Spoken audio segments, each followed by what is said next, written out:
At Christy Phillips, we asked her earlier her thoughts about her recent victories in gymnastics, and what comes to mind is the victory at the American Cup that happened not too long ago in this young lady's past.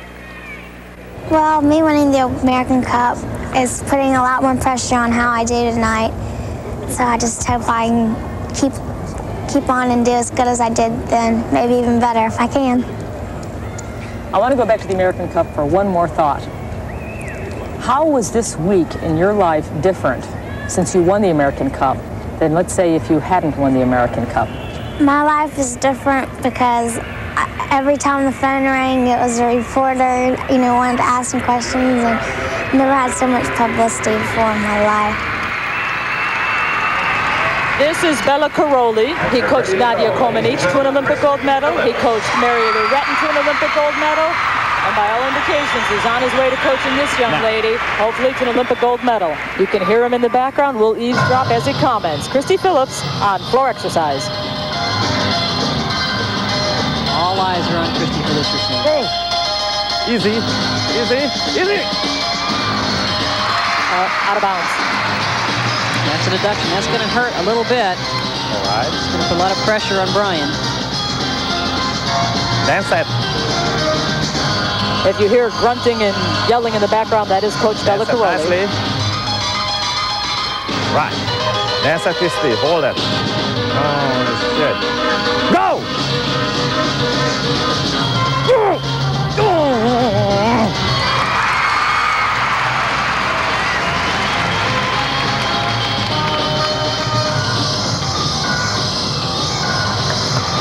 Bella's yelling almost if he can make her do those skills just by grunting and groaning. I think he does. Boy, is she a bundle of energy. Aye. And I think if we were to score his face, he'd get some numbers.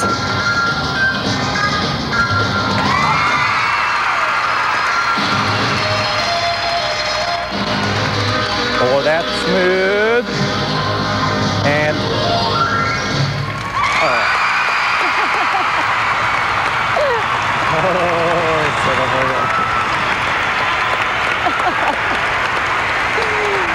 the crowd loved it. Bella Caroli is pleased. That little tumbling pass that Christy did is a new pass for her, and I think Bella really wants her to get some experience using it in some major competition. She normally used to do just a round-off back handspring double back, but instead she's been doing a round-off back handspring whip-over back handspring double back, so it's been very, very difficult. She has cute dance elements, too. Christy Phillips, 13 years of age. Now you're watching Bella Caroli on taped replays. He's watching his gymnast tumble, and he's tumbling right along with her. Some people don't realize how hard on the coach it is. It's really difficult for the coach to go through those routines when he has no control over the competition.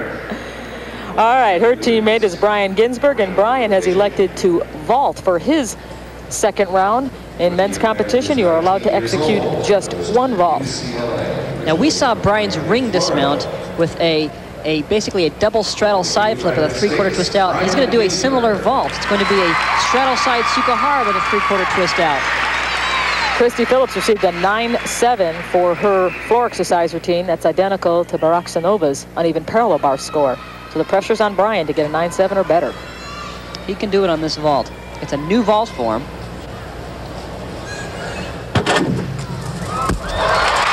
Very, very good. What a beautiful vault.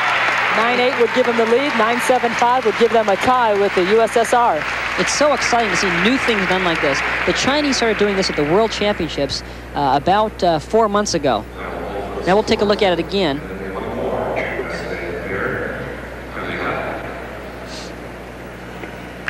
Here it is. It's a straddle side Sukahara with a three-quarter twist out. And he really does it well. He gets so high and he's so light. He just looks like a feather up there. He lands so easily. Had a minor hop at the end, though. Isn't it an advantage on vaulting to be shorter? You know, he's 5'2". Some of the gymnasts are 5'7", 5'8". It can be. It can be an advantage, but really it's the power that's involved. And Brian has that quick, explosive power. That was a pretty good walk. Bella liked it. He received a 9.6 for that vault. We'll update you on the scores, and when we come back, Tracy Kalor and Tim Daggett.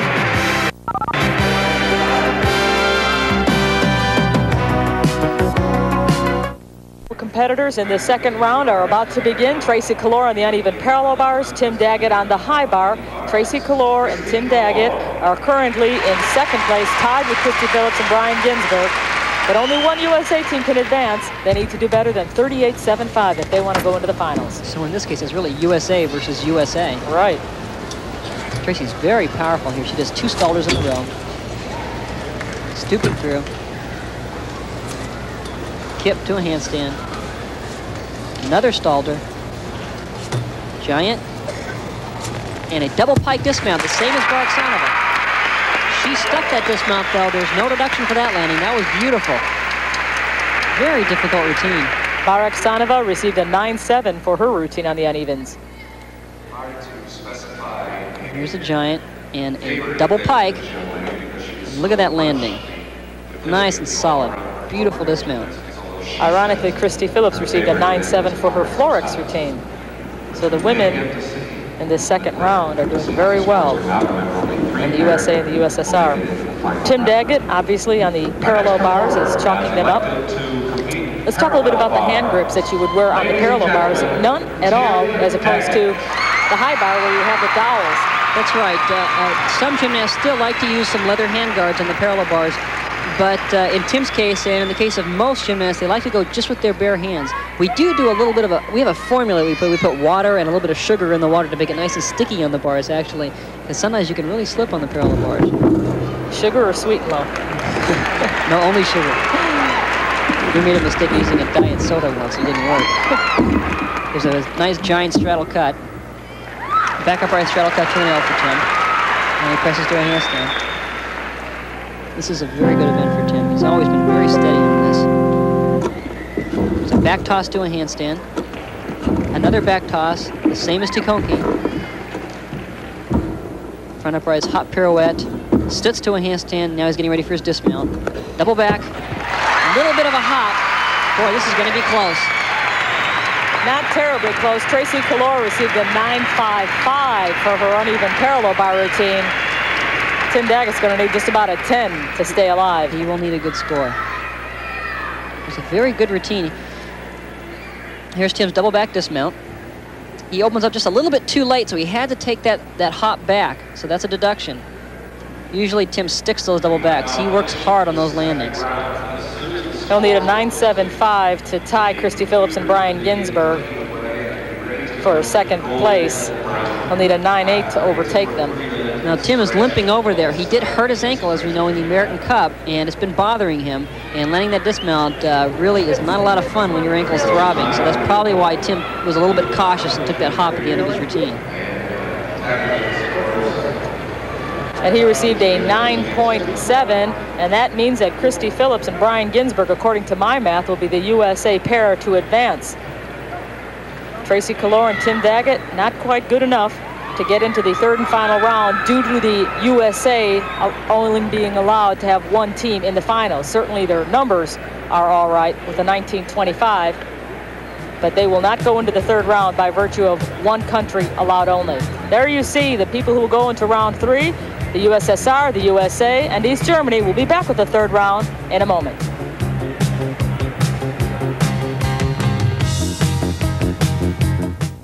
National Mixed. I'm Leandra Riley along with Peter Vidmar, and after round 2, these are the standings. The Soviet Union is in first place, 38.90. The USA is in second place, 38.75. And the German Democratic Republic is in third with a 38.35. So it's 0.15 difference between first and second, 0.4 difference between second and third. Very close. Anything could happen in this third round. And in this third round, our order of go, ironically by the draw from a hat, will show third place going first, second place going second, first place going last. The German Democratic Republic team of Simone Harperath and Ulf Hoffmann, they have elected to do balance beam for Simone, high bar for Ulf Hoffmann. And I think that's interesting that the women have chosen to do balance beam. Christy Phillips, you're looking at her here, she also has elected to do balance beam in the third round. And that's the nerve-wracking event, I think, for women. It's kind of like the men choosing to do pommel horse in an event when they don't have to choose it. However, we're talking about gymnasts that are so prepared, they're so well-trained, that it doesn't really matter what event they do. They're going to do fine, whether it's the balance beam or the uneven bars or the floor exercise. And And I think Christy figured that was a very good event for it. And if you watch, that was one of her really strong events at the American Cup. And she does some very innovative skills on it, and I think she wants to show them off to the crowd and end with a bang. Yeah, she does have a back-breaking flexibility move that just makes you squirm at home. It is incredible. We'll show it to you. I don't know if she's going to warm up with it. Irina Baraksanova from the Soviet Union, her final event is going to be on floor exercise, and that's always dramatic. There you see some of Christy Phillips' back flexibility, but that still isn't the move we call the Phillips. Yes, now remind you, this is just her warm-up still. They're still getting ready for the competition. The event for the Soviet, Baraksanova, is very good for her. She's very powerful in floor exercise, and the Soviets are phenomenal at dance. They're just beautiful dancers, every one of them. They're so well-trained in ballet. We were looking at Bela Karolyi as he coaches Christy Phillips. Bela Karolyi defected to the United States from Romania after his success with Nadia Comaneci. As you look at Irina Baraksanova, her teammate, Alexei Tikhonki, is going to compete on the high bar. In fact, all of the men have elected to end with the high bar. High bar is probably the most exciting event in men's gymnastics, and it is a little bit risky, but I think that they know that if they really nail their routines, that they can win the competition. And you really can't play it safe in a competition like this. You have to go all out, because those routines that win are going to be the 9-7s, the 9-8s, and the 9-9s, and so they can't afford to make mistakes. Irina Baraksanova. This concludes the warm-up period officially. Competing for the Soviet Union, Simone Harparat competing for the German Democratic Republic, Christy Phillips competing for the USA. Those are the women. Final round, 3 pairs. German Democratic Republic, And the gymnasts have been told to clear the floor area. We are ready now for the balance beam competition, and Simone Harparat. The performance on balance beam by the German Democratic Republic's Simona Harparat. She's 15 years old. She is coached by Volker Karsch. It's amazing. You look at a country like East Germany with only 17 million people in that country, and they do so well in every aspect of international athletics, and gymnastics is no exception. She had a fall there on her mount. That's really going to cost them. There's no way they can win the title now unless the other gymnasts really make big mistakes, and we just don't think that's going to happen. I don't know. In the balance beam, we may see more falls. That's true. I think this shot probably personifies the narrowness of that beam better than you and I could ever describe That's amazing. Every time we see a routine, we always have to reiterate that that beam is only 4 inches wide. And some of those skills that they do, I don't even want to do on the ground. That's the width of the palm of your hand. It is. And it's just incredible that they can do some of these skills, or that they can even try them. You can imagine going for it the first time, wondering if you can make it. Boy. And they're 4 feet off the ground. That's right. And that beam is very hard. It is not padded, although it is covered with a leather material to aid in sticking. It's not at all padded. When you hit the beam on the way down, you know it. It's hard. Now, Simona's having a few little bobbles here, and I think that that mistake really kind of threw her off. She knows that it's going to be very difficult to win this competition now, but she does want to finish strong. Just 2 leaps in a row, 3 leaps. And these are required elements. They're not leaping just to take a break. They must show leaps with amplitude. And they're not that easy to do either. Some of them are very, very difficult. I think everybody looks for the flips, thinking they're the most difficult skills, but not necessarily. She just mounts with a double back flip. Very good landing, but that fall is going to cost her at least 5/10 of a point. Simone Harparat of the German Democratic Republic. Now she has to place her hands on that 4-inch balance beam blindly like that. She looked like she was on fine, and then all of a sudden she just lost her balance and came off. She wasn't tight on the stand-up. It looks like she had it. You're right. And she was a little bit loose. Now here's her dismount. This is a great angle. Look at that dismount. Realizing that she's got to punch that 4-inch wide beam and do a double back flip. And not hit her head. Ooh, that's close. Amazing. And she is dismounted from the balance beam, and we will move over to the horizontal bar where Ulf Hoffman is getting ready to do his set. He's 24 years old. He is studying sport in college at Germany. He wants to coach or teach. Dieter Hoffman is his coach. Ulf has been around for a while in men's gymnastics, and he's a very powerful performer. Really exciting to watch. High bar is one of his best events, and he does a lot of really neat skills. There's a free hip circle. Right away into a delta. Really high above the bar. Look at that. There's a one-arm giant sequence. And a really high front flip. He's getting a lot of amplitude. There's a stoop to his inverted giants. Now he didn't do a complete giant. That technically should be a deduction. Oh, a triple back over the bar. He put his elbows down, so it's going to be a deduction. But boy, is that a crazy dismount. That is so difficult. What kind of velocity are we talking about when you're whipping around the bars? Oh, it's really hard to say.